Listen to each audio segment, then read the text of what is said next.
welcome to Series 2 of my podcast Innervation, where we get to hear stories and experiences of incredible women in science and technology. Not only will you get insights into some fascinating innovations, but you may also even relate to their stories, especially if you're a little bit unconventional or non-conforming. As with all science and technology, what these women do for a living has a real impact on all of our lives, and we often don't realise it. But here on Innervation, I'm also giving women a platform for them to be heard and for us to be inspired and uplifted by what they've learned along their life's journeys, both personally and professionally.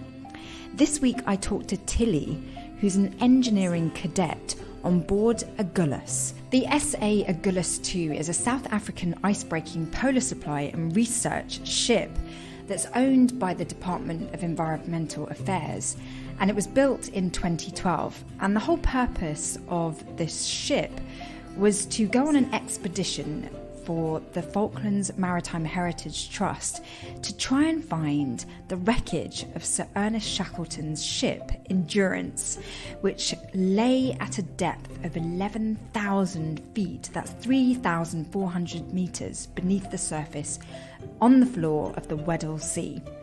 I was lucky enough to get Tillie's time as she was on board Agulhas, and she talks to me now. Enjoy. My name is Tillie. I am from South Africa. I'm an engine cadet on board the SA Agulhas. An engine cadet, a cadet specifically as somebody, an officer in training who understudies all the engineers on board. Now, it's so amazing to meet you, Tillie, and getting this interview was kind of like winning the lottery because you're actually on board the ship right now. Is that correct?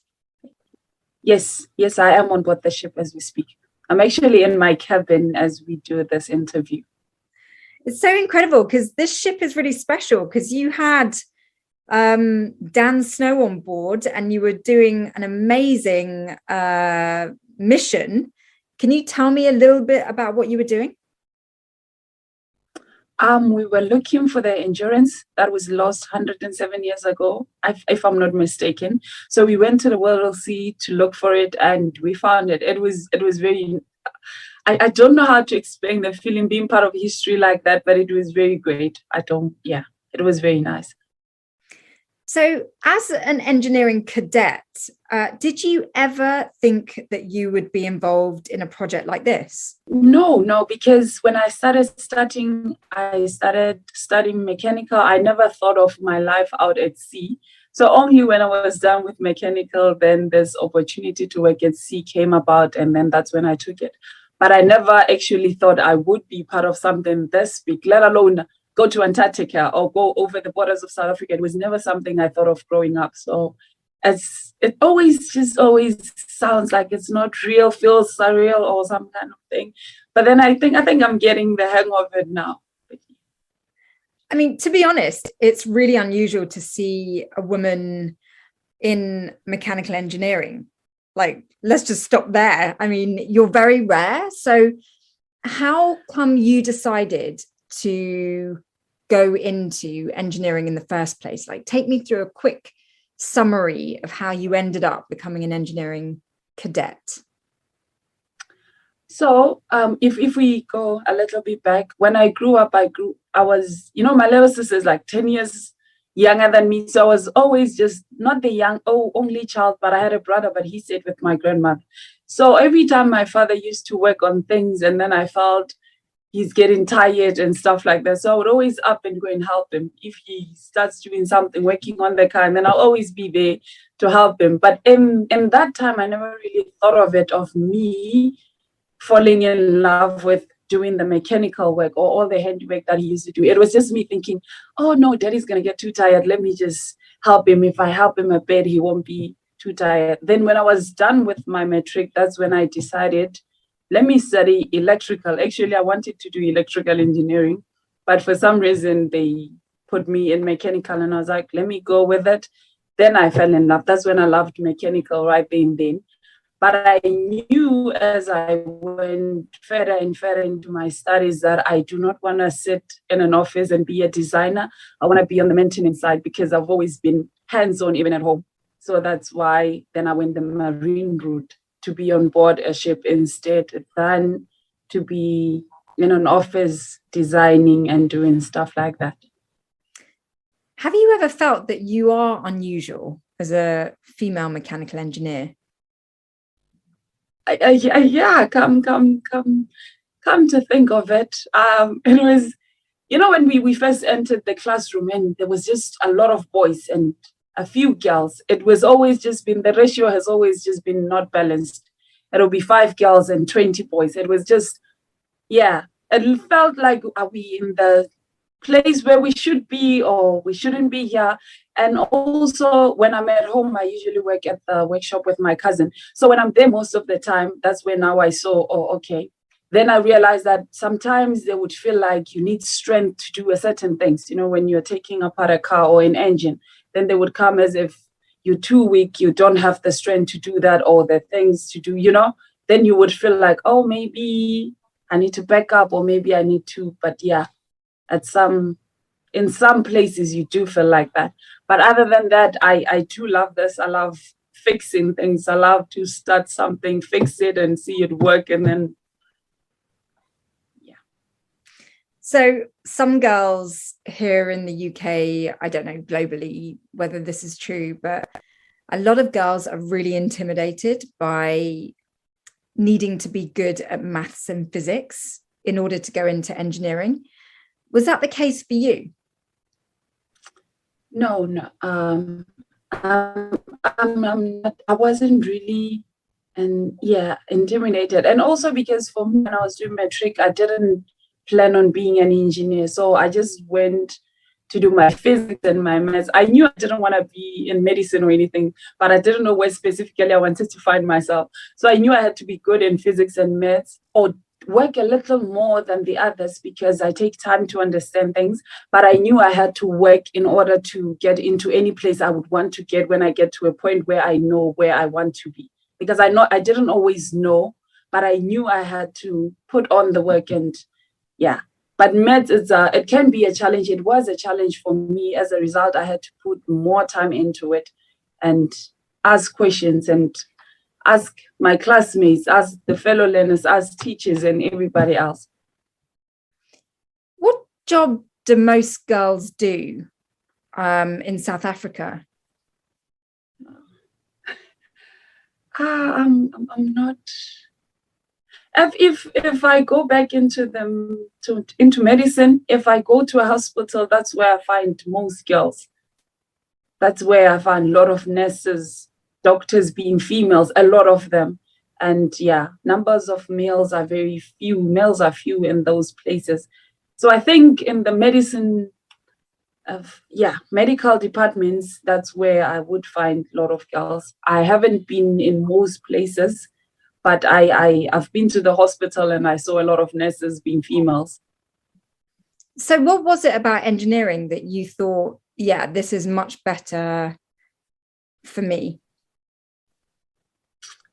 I just loved fixing. I think having to have worked with my father as a child, then I just automatically knew this is what I want to do because I enjoyed it so much. And for me, like I said, if we fix something and then it works, that alone is just, I'm like, I would run around telling everybody, it works. Even here at work, the second engineer knows if they leave me do something, I do it. And then I come back, I start the machinery and I tell them, second, it works. It's just that. It just gives me so much happiness knowing that I did it and it works, Yes. So what's life like on board the ship? I mean, what do you do on a daily basis as an engineering cadet? I wake up in the mornings and I go to the engine control room. Then the second engineer would tell us about the jobs that we need to cover for the day. But in the marine department, in the engineering department specifically, because we have the second engineer, we have the chief engineer, we have the fourth engineer and the third engineer, and then we have our oilers. What happens is that the fourth has his own machinery. The fourth has his or her own machinery. The third has his or her own machinery too. Then the second is just overall in charge of the whole engine room, but he also has things that only he can do. Then the chief engineer, it's management position. He's hardly in the engine room, but he is there. So if the fourth has something to do and I have to see that or I have to do that, then they would say, you can work with Tarolo. Or the third has something to do, you can work with the third. Then I would know I can go this way or this way. And also because I'm a trainee, I also get to work with the electrical department. So when they are also doing something, then I would move.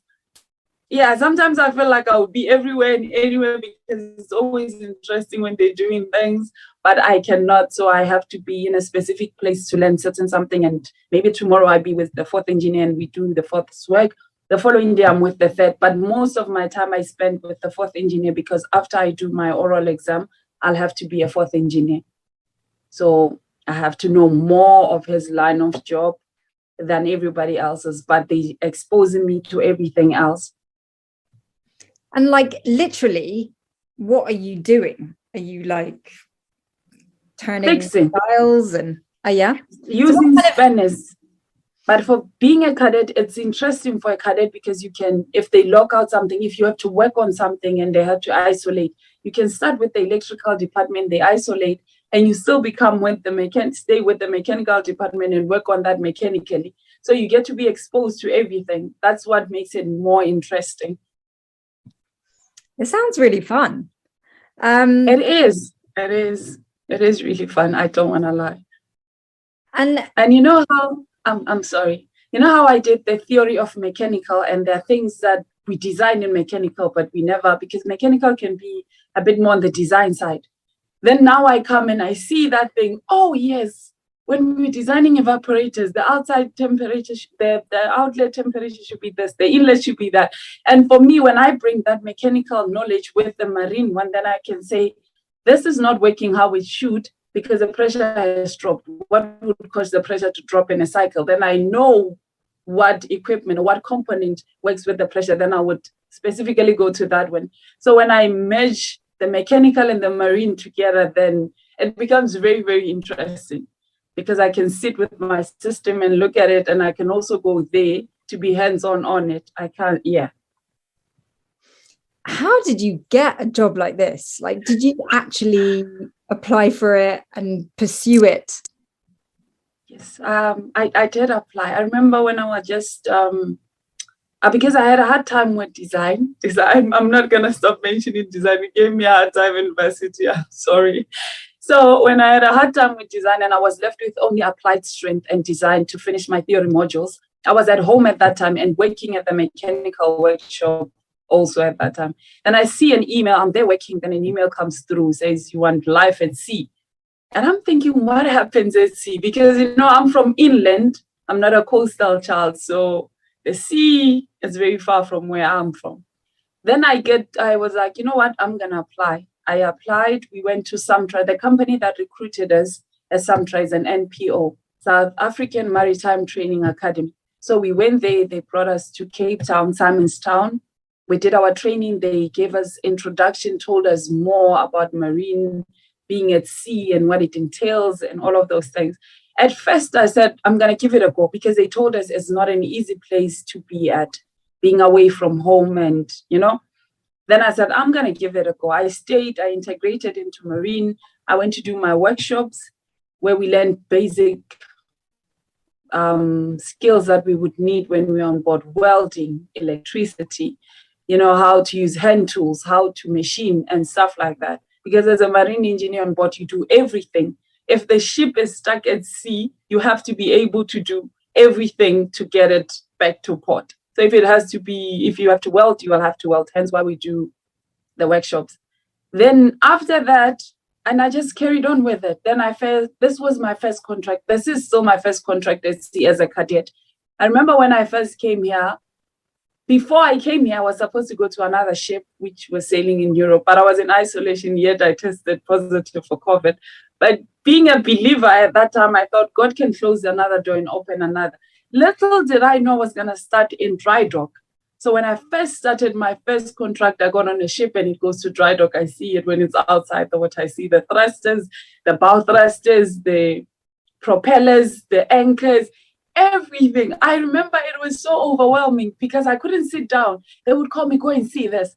I'll be sitting, go and see that, go and see this. And every time I'm like mind blown, wow, wow. And the ship is sitting on blocks and I'm thinking, is it really, now my mechanical kicks in, the beams, the forces, everything, equilibrium. And then, it was so nice though. But then I realized I do want to stay on because now that I've seen it outside of water and then I want to see it inside the water, like what happens now when we're inside. And at least now I would get a better understanding because I've seen what a rudder is, not only saw it, but got to touch it, do measurements on it. And I've seen the propeller, I've seen how the ship looks outside, not on a video, but outside, me having to touch and say, oh, this is how it feels. So and then I was like, you know what, I'm gonna do this. I'm gonna continue with this. It sounds very interesting. After having to see so many things, I was like, I'm gonna continue.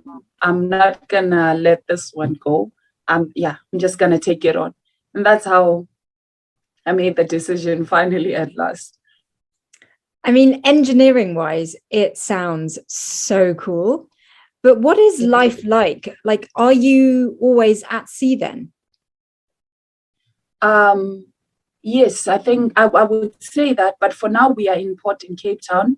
I think it also depends on the ships and where they travel and what do they do. But because this is a South African ship, it's a research ship.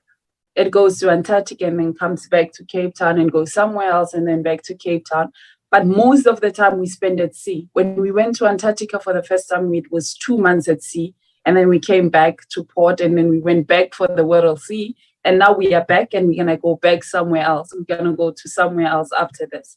But we are always at sea.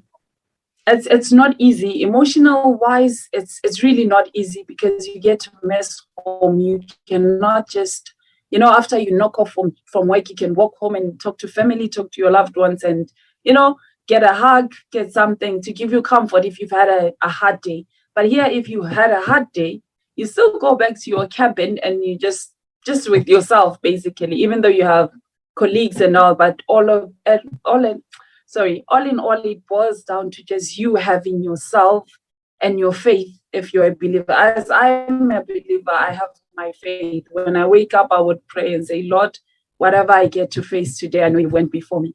So you have to be emotionally strong and have something to hold on to and anchor because it gets very hard. It really gets very hard. You miss your family, but you can't do anything about it. And you're like, you have nobody to talk who's too close to you. Like, people, your people, I'm not saying there's no people on ship, but we always have those people that we always had when we are home. People we would walk to, people we would take taxis to or buses to go and see. But now you can't. You are in the middle of nowhere in the sea, all by yourself, with yourself. But also what I've learned is that all of that got to teach me more about me as a person and how do I deal with emotions? How do I deal with conflict? How do I deal with being alone? And a lot of things that come my way. Yes. And I learned to carry and know how to just let other things go and just be and realize, this is life. A lot of things might not go how I want them to go, but I have to work. I always bring that in mind and remember I love being here, but it doesn't mean I won't have any challenges, but I will still go back to saying I love being here. It's incredible because you must have had to do a lot of inner work so that you are emotionally fit to have a lifestyle like this. What do you think have been the key things that you use as kind of emotional tools to keep you strong? I feel like everything that I have been through from high school, through varsity to be here has prepared me for this very journey that I had to be on. Because in varsity, I was a member of Weddell. We had this, we still have it. I think it's still running even now. Women in Engineering Leadership Association. So during WELA, we had junior WELA members and senior WELA members. As junior WELA members, we had to do workshops, time management, how to handle stress, things that empowered us as individuals, as females in the engineering field. Assertiveness, such workshops. And through all of that, we got to learn about ourselves and get empowered and know how to basically, I feel like all of that just helped me and still helps me today in this place that I am. And I remember at some point, I was also a mentoring coordinator for the organization itself. And then I mentored other junior members as I was a senior member.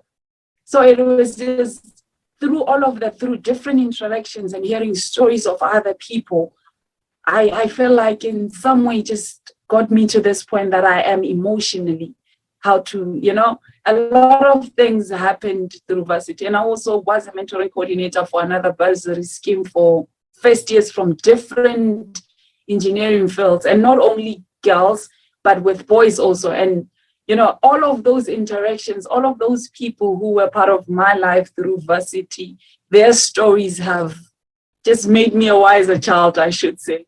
And so I think all of that. And my grandmother too, because I am my grandmother's child, she would always tell me that I am going to be something. She used to tell me I'm going to be something big in life. I'm going to do something extraordinary. And I never really comprehended what she meant. I would look and laugh. I was still a child growing up. And it never really seemed to be something I would get to achieve, when you're in varsity and you're failing. But then when I first, when I started now moving into this direction of marine engineering and then going to sea, going to Antarctica and having to call and tell her, the sun doesn't set. It's 12 a.m., but the sun hasn't set. I'm looking at it. Things like that I would share with her. Then I remembered what she actually did mean when she said, you will be big in life. And I also held myself to that and said, I want to be something big.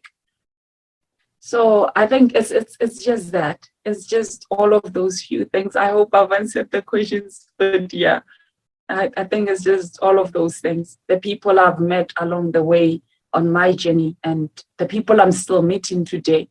How do you handle stress? How have you learned to handle it? Yes. When I am stressed, I read a lot. If I should mention, I love books. And one of the few favorite people that I always check is Dr. Caroline Leaf.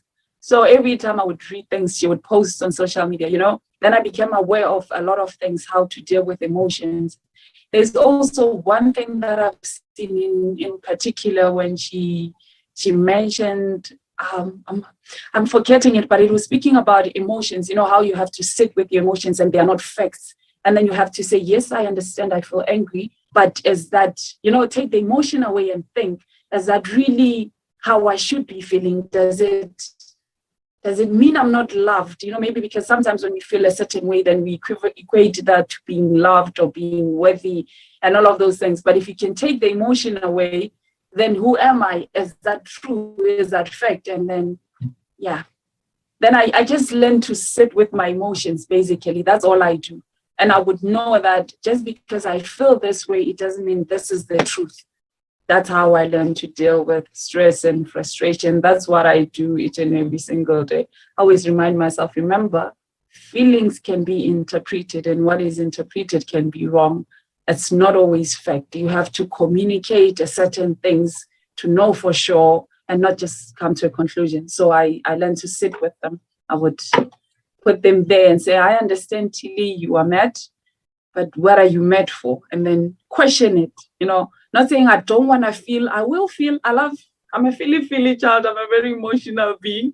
I would sit and really feel, but then at the same time, I would want to question my emotions because I know emotions are just that. They're just emotions and I don't want to be enslaved by them, because I also read a book by Viktor E. Franklin when he said, the world can take everything from you, but what they can never take is your choice to choose how you react. So every time I always remember, you have a choice. You have a choice. you have a choice. I sing to myself that a lot of times when I encounter conflict, or I encounter situations where I feel like I'm not heard, or I am not, that make me feel otherwise, I say, remember, you have a choice. And then I just stick with that. That's what I do. And I sing. I'm a very loud singer. I love music. I remember one thing I also sang for them during the expedition. I sang Good Job by Alicia Keys at some point before we found the ship. So I went to the auditorium and I said, this is a dedication to everybody on board the ship. And I sang that song for everybody else. So I do that. Music is my go-to place, and books. I'm really curious to hear your voice at some point. That's going to be amazing. We will get and that. So what I'm curious to know about is the future for a woman like you in marine engineering, who's always out at sea, doesn't really get to see her family. Do you ever worry about the other things that women do, like have a family and things like that? Like, do you have a plan? Yes, I did think of it. Yes, I've been thinking of it. I wouldn't lie and say it's not something I think of. I do, but I also figured I had a 10-year plan, because at some point, when I qualify and become a fourth engineer, before I can become a third or before I can become a second engineer, I'll have to study further. So in my plans was like, if ever during my times at sea, I find something solid, something very serious where somebody really does understand I'll be at sea for quite some time kind of thing, I can say in that time where I have to study to become second and become chief, because I want to become a chief engineer also. I don't want to leave sea before I get to that point. And that is something I want to make a reality, basically. So I plan that I will become fourth and go become third, then sit home for a certain time and period, study further to be a second and a chief, provide that period, provided I have found somebody at that time who was like understand my job and what I want to obtain for my life, because I do not want to sit down, or I do not want to stay at home until I become a chief engineer. And when I do become a chief engineer, then I want to be head of department somewhere. Growing up, I always wanted to be head of a department, whether I'm mechanical or marine engineer at a university, because I love teaching. I love tutoring. When I'm at home, if I'm not at the workshop, all I do is tutor. Even today, when I go home, the kids will always just come home to ask, we have this homework, can we do this? And we would do that. And even the high school kids, I help them apply, I help them do everything. I'm always out and about, basically, at schools, high schools, primary schools. That's just always me, helping wherever I can with applications, with any information that I might have regarding certain things. That's just always me. Homeworks, we sit at home, they come, they know where I stay, and they'll be asking for me. Then we do homeworks, we do assignments, and that's it. So I know I also want to be a community kind person, being maybe involved in an NPO or something else. We do have now our very own, we call ViLink, and I'm a mentoring coordinator also there. So I make sure we have tutors, we have people who can help the kids around at home. So that's why I want to go into lecturing at some point, because I don't want to stay at sea forever, but I also want to be chief engineer before I go the online route. Well, it really sounds like you've thought about your future. It sounds like even though your job sounds very hands-on, it sounds like a perfect job for you and fun. And why shouldn't women do it if they still have time to go off and have a family and do all the things that women are kind of expected to do? So, it sounds like a job that you could recommend to other women. And so, that's all really inspiring. And I guess one of the major things that many women might want to know is what it was like working with Dan Snow on this expedition. And it was very nice. He's a good person. He's a fun dude, I should say. Oh, I don't know if I should call him a dude. He's a oh, you know how, yeah, youngsters we just say a person is a guy as a dude. But yeah, Dan Snow is a very good guy. And the few interactions that I've had with him, he is really a nice person. He is a nice person. Yes. Well, that expedition was really amazing to follow. And it achieved something pretty remarkable in history. Yes. What was it like for you being part of that? It was actually amazing. It was actually amazing. Yeah, it was just an amazing experience, I should say, having to sail with people from different countries, people doing different things and being on board together and seeing everybody come together, working towards one goal, and how they lended a hand to each other. The kindness that was flowing on the ship, that's what stood out for me. It was just always amazing to sit back and just watch. It was nice. I don't want to lie. I've learned a lot from people, from interactions, from the people I work with, from people from different departments on board this ship, and everybody else who were part of the expedition. It was a brilliant experience. I don't have much words, and yeah, but all in all, it was awesome. Well, you are definitely the most amazing marine engineer I've ever met. Thank you so much. Thank you. And giving us an insight to what it's like being on board this magnificent research vessel. And good luck for your future trips and making your way up to second and beyond. Chief. Thank you very much. Thank you very much. Thank you. Thanks for listening, and please do subscribe to this podcast and maybe even rate and review it if you can. The more ratings and reviews, then the more interest from those trusty algorithms, which could help to increase the reach of this show. And you can watch the video recording of this conversation on YouTube on my new series called Esteemed.